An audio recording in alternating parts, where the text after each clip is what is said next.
APPCC మాటిస్తుంది. Thank you.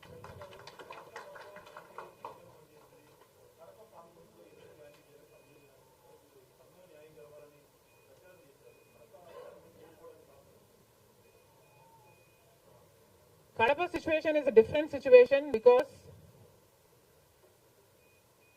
కడపలో MP ఉన్నాడు, ఎమ్మెల్యే ఉన్నాడు, అధికార పక్షం.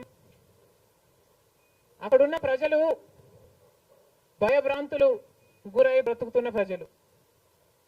ప్రభుత్వానికి వ్యతిరేకంగా అంటే యువజన శ్రామిక రైతు పార్టీకి వ్యతిరేకంగా పనిచేస్తే, ఓటేస్తామని తెలిస్తే మాకు వచ్చే స్కీములు పోతాయి, అవి కాకుండా మా మీద కేసులు పెడతారు, దాడులు చేస్తారు అన్న భయం కూడా ప్రజలలో ఉంది. ఓటుకి 3,500 రూపాయల నుంచి ఇవ్వడం జరిగింది. విచ్చలవిడిగా డబ్బులు ఖర్చు పెట్టారు,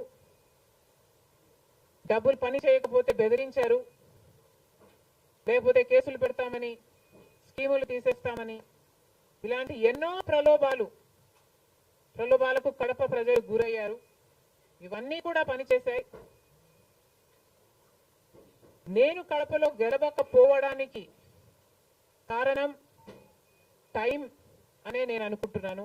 బికాస్ నేను కడపలో తిరిగింది కేవలం 14 రోజులు మాత్రమే.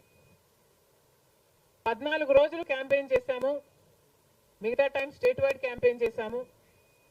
మేము 14 రోజులు ఎంత కష్టపడినా కూడా we were not able to cover most of the geographical area.